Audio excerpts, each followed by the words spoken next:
Like and subscribe right now, or this will be in your bed tonight. I'm in grad school now for psychology and counseling. One of my professors told the story of a former client who was severely depressed, but had no suicidal ideation. His brother and father both committed suicide and he refused to do that to his family. However, he constantly imagined killing his wife. They had a happy marriage, never fought, etc. She was so compassionate and comforting, knowing his mental state. But he couldn't stop thinking about killing her. My professor made him talk through the act of killing her, closing his eyes, and describe every detail, and he said the guy just broke down and sobbed uncontrollably. He felt so horrible. He knew it was so wrong and truly didn't want to hurt her, but he couldn't stop his thoughts. He was diagnosed, along with 3 or 4 other disorders, with OCD because he was obsessed with the thought of killing his wife. This story sticks with me, since I always thought of OCD as people who are obsessed with certain actions, etc., not thoughts or ideas. I have a degree in psychology, but I'm working in a different field of healthcare currently.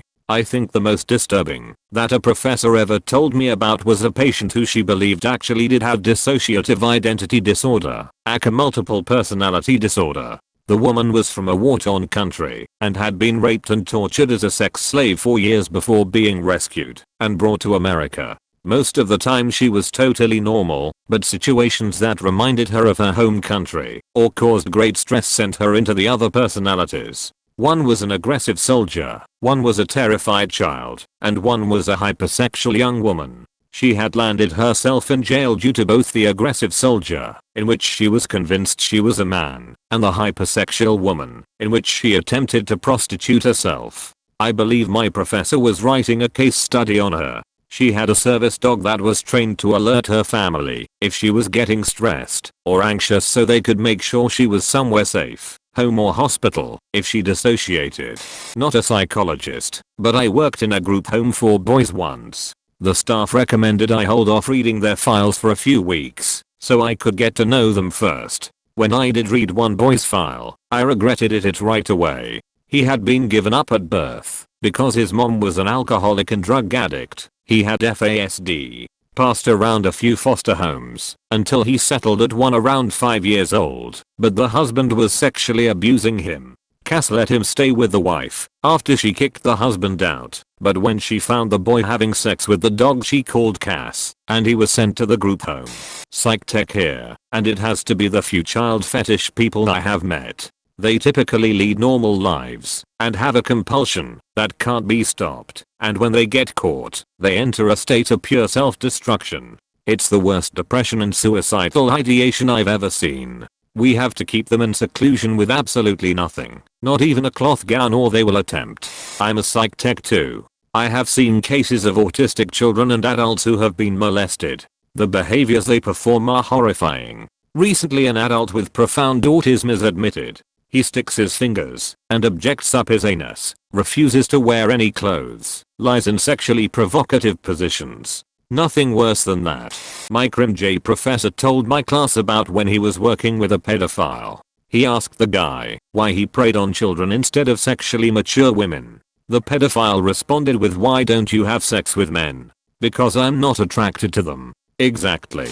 I spent 95% of my teenage life incarcerated. From juvenile hall to youth authority, basically prison for minors. The young girls that I encountered have had some serious issues. I became very close with this one girl at the time. She was 13. She was raised by her father and 5 brothers. Her father and all but one of her brothers would constantly rape her. She even mentioned her uncle doing it as well. It was the main reason she wanted to be in lockup. It was the only way she could get away without telling on them. No matter what, she would never tell on them. It was the worst thing I ever heard.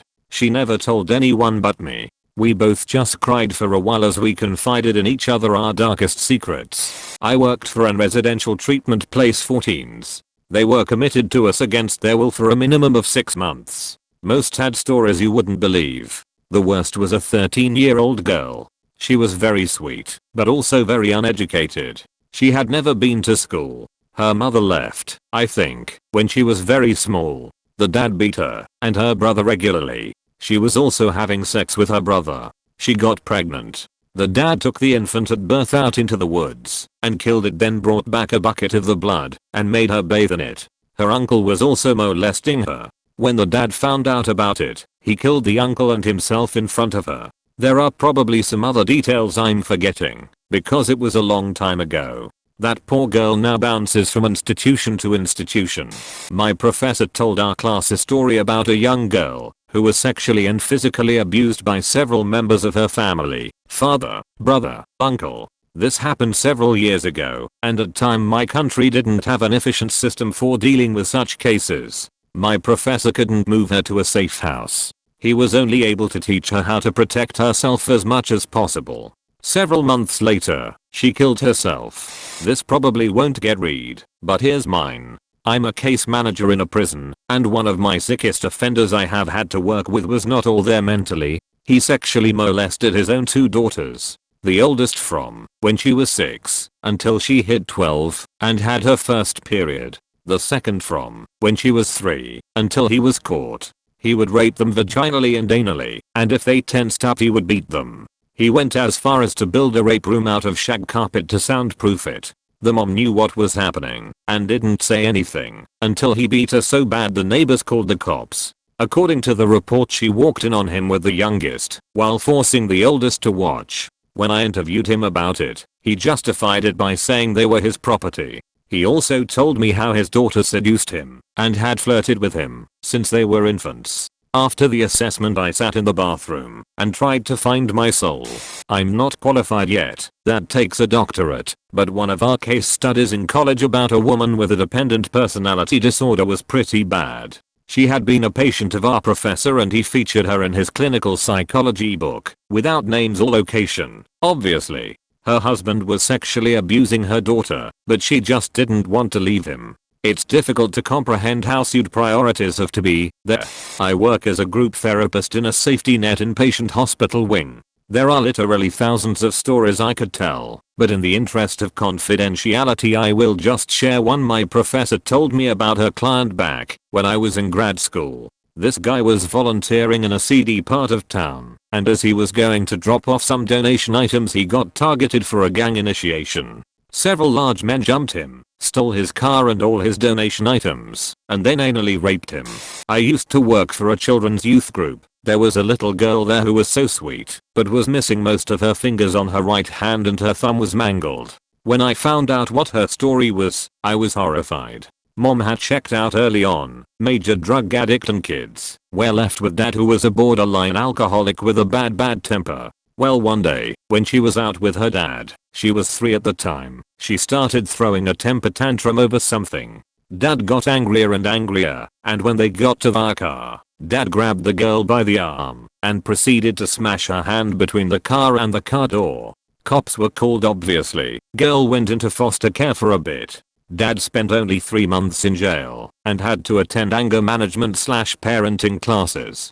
The girl was back with her dad fairly soon and lived in fear of him ever since. Was in treatment last month, an adolescent place, residential / long-term treatment, and met a few strange stories. One young girl, 10Y/O, had a newborn sister who was getting more attention from her mother than she had, and so attempted to kill the baby for her mother's love. Another was adopted into a huge family, 11Y, and constantly tried to strangle other children before she came to treatment, claiming that voices told her to. She constantly saw things and reported hearing threats, but I don't think she was diagnosed with schizophrenia. She also had horrible panic attacks where she would stiffen and have tremors as if she were possessed. I've never seen panic attacks play out as horrible as they did for her. A few more I wouldn't be able to tell in depth, but from what bits and pieces I have, every person there had a pretty messed up story. A colleague, female therapist, was doing an assessment of a 4-year-old girl, and halfway through the session my colleague noticed the girl had been scratching at her privates. She asked her why.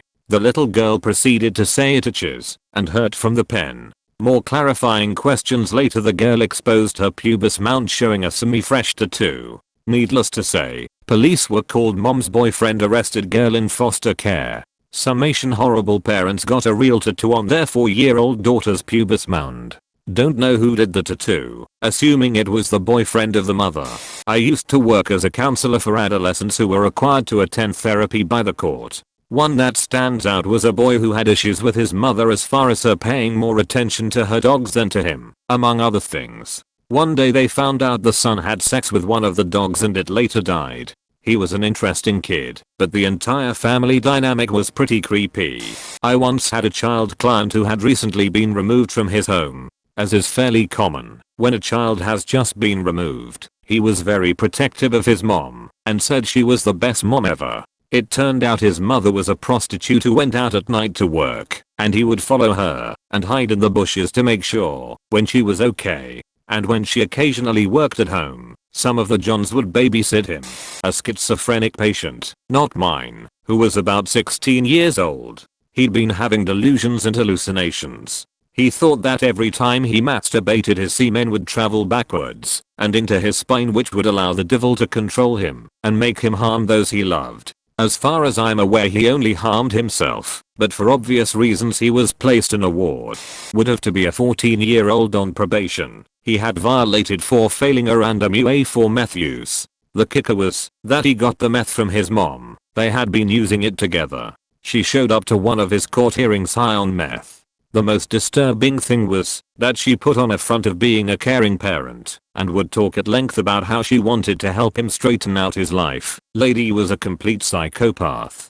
Kid never had a chance. Generally speaking though, there are a lot of CPS reports that I've had to review that I will never be able to unsee. It changes the way you view the world. Family Guy or South Park jokes about pedophiles that seemed hilarious in college are only dark because you know what people have actually done. It's also weird to just see all the normal looking families out in the community doing their thing, and it just seems bizarre to think that there are parents with children out there that not only don't do everything they can to keep them safe, they actively demolish any sense of safety for the rest of their lives. On the plus side, it really makes me appreciate my own upbringing. My parents beat themselves up about imperfections. My mom feels bad for imparting her anxieties, and my dad constantly apologizes for the handful of times he yelled at me when I was acting like a little idiot. They clothed me, fed me, hugged me, and told me they loved me every day. I get to walk through life with no trauma, have normal relationships, and feel safe in the world around me. I just smile and tell them they have no idea how fine of a job they did. Thanks for watching. Greaseball, like and comment. Subscribe. I love you.